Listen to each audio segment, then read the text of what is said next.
Why hello, it's me again, Damien Gatto. Today I'm checking out some more Casual Geographic. Today I'm checking out the science behind why birds find us attractive. Well, I didn't think this would go to this point. But besides that, let's have fun and get this party started. So without further ado, let's go.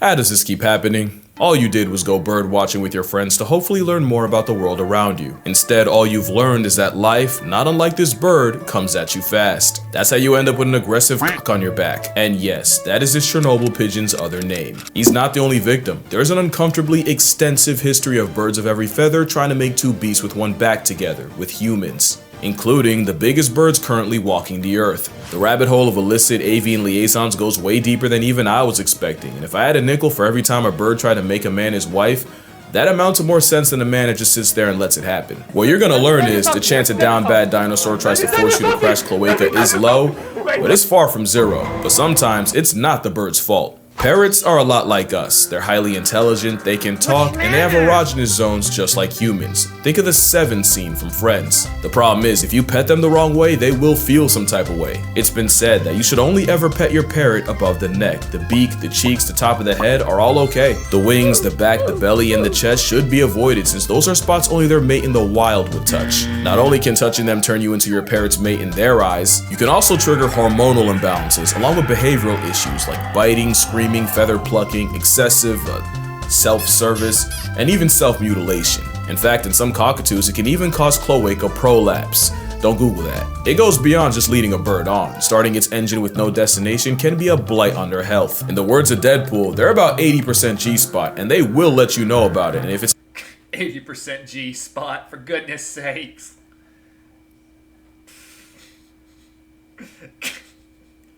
I'm sorry, let's keep going.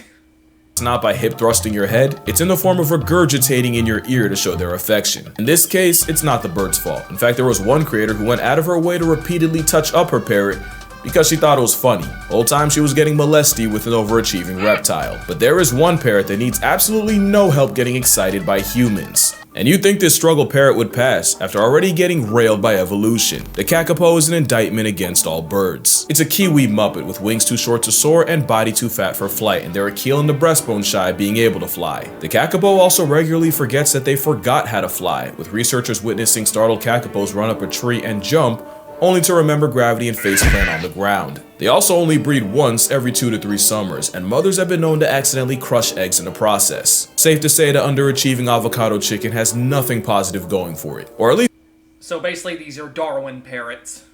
they did until humans introduced unnatural predators to their homeland. The result is that today, there's currently 240 green dodos alive and living in a few tightly controlled islands of New Zealand. But the big issue with being on nature's no-flight list is how kakapos even find a mate. The answer is the male will dig a bowl-shaped depression in the ground and make deep booming amorous advertisements. The good news is these calls can travel up to 3 miles away. Bad news is they gotta make these booming booty calls 8 hours a day, every day, for up to 4 months straight. And worse, like all dating apps, sometimes all they attract is a predator. So as you can guess, a lot of kakapos end up mateless and dateless, and with a Kermit-colored bowling ball living for up to nearly a century, that is a lot of romantic buildup. So much that scientists have witnessed them try to make interspecies spanky to a seabird, a fallen tree branch, and even an extra curvy piece of driftwood. And there's another problem. In 1997, one kakapo was born in the bird sanctuary. So basically if you think about it, they're the chihuahuas of birds. I have a friend that owns chihuahuas that's gonna crucify me for saying that.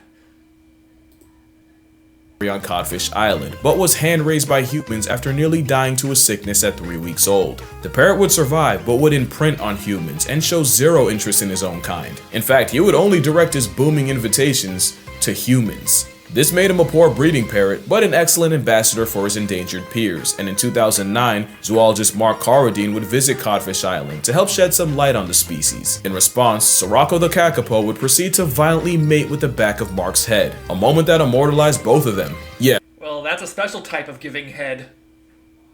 Can I even make that joke here?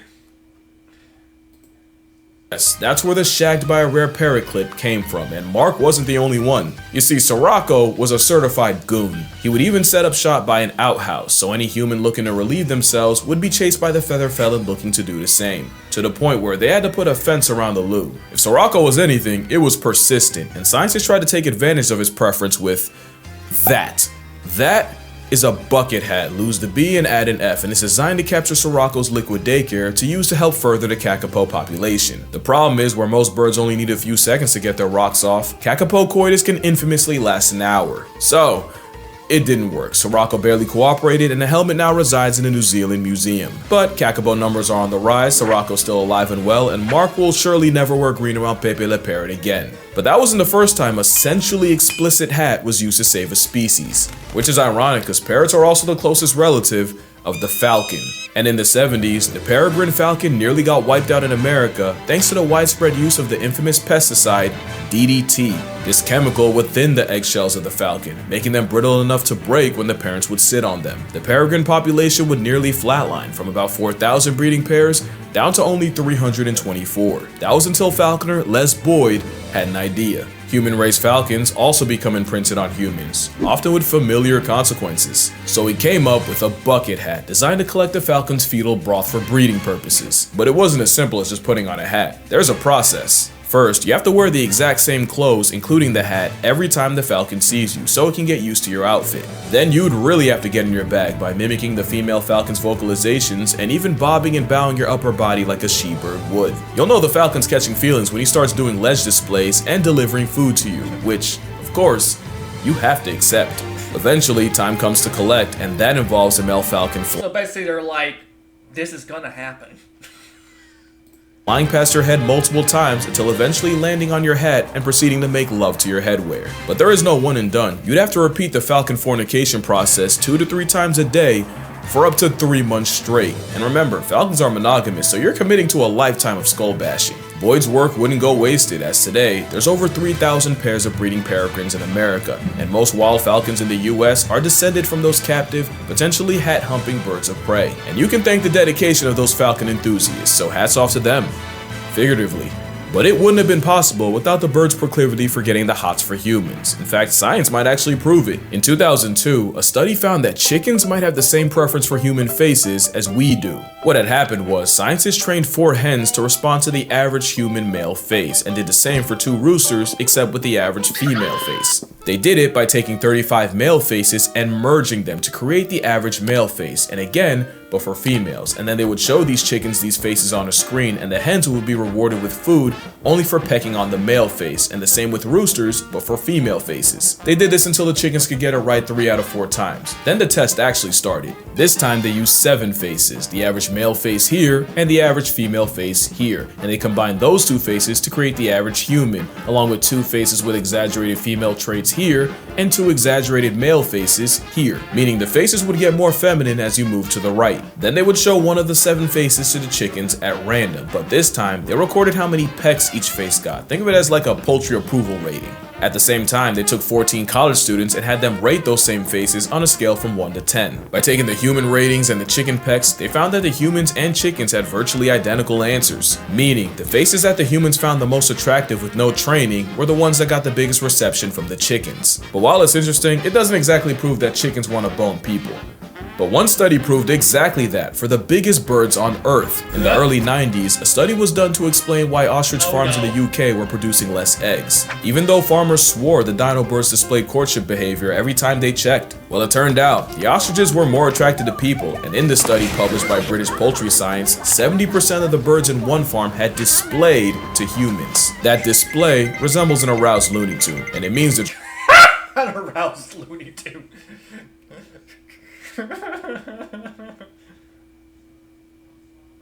Oh my god. Well, ostrich is what's for dinner. Jurassic Drumstick wants to deliver 10 honest inches of ostrich sausage. In fact, Casual. 10 honest inches of ostrich sausage. What the hell? I'm sorry, but for God's sakes. So basically, they basically want to find the best looking human they can find and lay the pipe. It was believed the male spent so much time trying to solicit another species that it led to them being rejected by their own. And even if they didn't, it was proven that the ostriches got more frisky when there was a human around to watch. Some even had preferences. Some preferred men, some women, and for some, just being a person with a pulse makes you their type. I'd like to add that male ostriches can be up to 9 feet tall and weigh 300 pounds with life-canceling claws, so that's more than workplace harassment. That is a death threat. It's even a threat to the ostriches, because according to Dr. Charles Paxton, the more they yearned for humans, the less they knew what to do with their own kind, and one male nearly broke his leg trying to top a female the wrong way. And that's not the only rat tat on record trying to ravish a human. With emus, you get the same problem, with human hand-raising believed to leave emus liable to assault a person. One man, Des Fallon, even learned how to attract emus by laying on his back, pedaling an invisible bicycle, and sounding like a half-expired cat. Somehow that brings all the birds to the yard, and yes, it's proven to work. Some say it. Why would you even try that? I understand, for science, but at the same time, all I can imagine this leading to is you getting pinned down by an ostrich or emu and getting... You get the point? Mimics an injured animal and piques their curiosity, but some men have nearly been emusculated in that same position. Either way, this method seems to work on 8 out of 9 emus. Buddy in the back wasn't having it. But there might be another explanation, one that could be a personal problem for me. There's another theory that says emus are attracted to blacks and blues, and it's because when emus are romantically open for business, the skin below their eyes and on their necks turn a bright blue. Also, the males are the prize, because in emu culture, the females court the guys. Well, my favorite color is blue, and I wear black every day of my life, if you know what I mean. So it's possible the combination could make me look like a receptive female, which could be a problem since emus will make moves on humans even if they already have a mate. So while it's rare, the chances an amorous Australian outback turkey turns you out isn't zero. Speaking of turkey, I was once told by a hunter friend that you never want to wear bright colors like red, white, or blue, and I thought it was because you might get the attention of a gobbler. Turns out it's so you don't accidentally get Pat Tillman by a fellow hunter. But turkeys are also on morally questionable timing. Martin Sheen and Edgar Hall of Penn State conducted an experiment where they took a taxidermied female turkey to see how many features they could remove before the males rejected it. Well, they removed the tail, the feet, the wings, all until there was just a disembodied head. That didn't stop them. And it turns out the gobblers preferred a bodiless head over a headless body, and it's believed it's because the head is the only thing the male sees after they mount a female, literally because their fat, pudgy body blocks the rest. So basically, no head is a no-go, but the whole bird attraction thing might just be a matter of visual cues. The penguin is a great example, and another bird with highly questionable mating behavior. So much that Dr. George Levick's studies from spending an entire breeding cycle around Delhi penguins was vaulted for nearly a century for how traumatizing the things he witnessed were. But on a wholesome note, it's believed Hey, the truth needs to be told. that because penguins have no natural land predators, they're not only fearless around humans, they see us as bigger, awkward penguins. And it's half true. They have to worry about aerial assaults from skuas and petrels, and in the water they're a leopard seal luncheon. Now this doesn't apply to all penguins. The Antarctica waddlers are definitely bolder from living in a freeze-dried desert, but it's very possible for penguins to form attachments to humans. Like this famous video of Cookie the blue penguin cuddling up to people and laughing while doing it. It's adorable.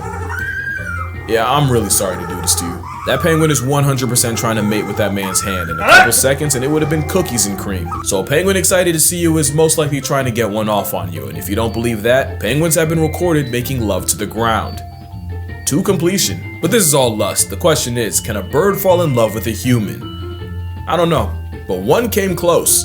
This is the white-naped crane of Mongolia and northeast China, but thanks to the loss of their wetlands, they're one of the rarest cranes in the world, with only a couple thousand left in the 90s. Luckily, Chris Crow and his wife Walnut would become a beacon to the crane cause, except Walnut was actually a white-naped herself, and her story reads like a screenplay. Walnut was born in 1981 as part of the International Crane Foundation, a foundation where humans help raise crane chicks for the wild to help boost the population. Walnut would provide a negative contribution to the census, as by age 23, she had no children and had allegedly murked 2 males, with 2 suitors found with their bellies sliced open by claws.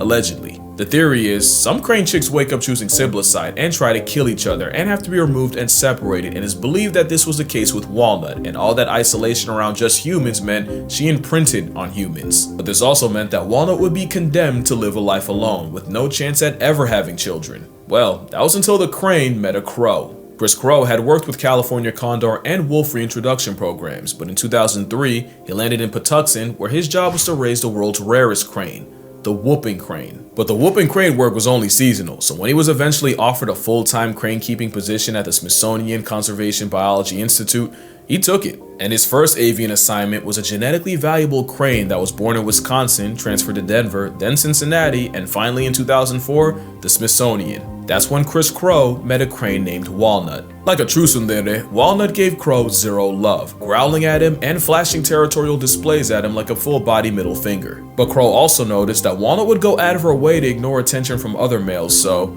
Crow had an idea. That summer, he would perform a crane courtship dance around Walnut, and not only did she eventually fold and give in, she would initiate a classic crane love duet, which Chris would add to when no one was around. Crow would take it further by hand-delivering nest material to Walnut the way her mate in the wild would, and eventually, Walnut got comfortable enough with Chris to allow him to touch her. At one point, Walnut appeared to invite Crow to mate with her. With Walnut fully seeing Crow as her mans, Chris would go through all the motions of crane mating, except he'd artificially inseminate her with the seed of another crane. Normally, the process would involve multiple people holding the bird down, just a stressful time for everyone. But with Walnut fully committed to Chris, it couldn't be easier, and a commitment it was. Crow would go on to work with other cranes who would eventually get paired up with cranes of their own. But not Walnut, she was his. And cranes can live for 60 plus years, and losing a mate can be physically and mentally damaging, so Chris knew he was in it for the long haul. Even when Walnut was no longer part of the breeding program, Chris would still dance with her and would even help her incubate her unfertilized eggs. Walnut would pass away January 2nd, 2024 at the age of 42, leaving behind 8 children, and of course Chris. She didn't just contribute children, her story brought eyes to the plight of the white-naped crane, who today number in the mid-6,000s. Wow. But none will ever be as special to Chris than the one named Walnut. And on that note, that's gonna do it for this video. Drink water, hug your mother, don't get inappropriate with your parrot, and I'ma see y'all in the next one. Yeah, you really need to tell some people that, because I don't have to say anything.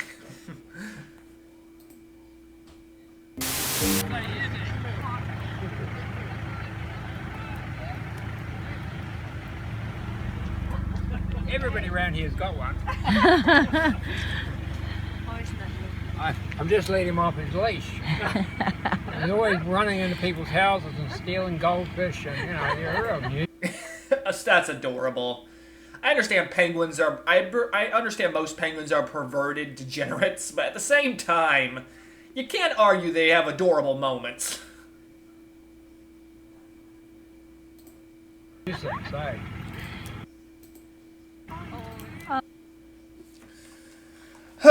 Well, I hope y'all enjoyed that as much as I did. That was actually rather interesting. All I can say is birds are freaks. And I do not mean that in the way you think. I am just making a joke. But at the same time,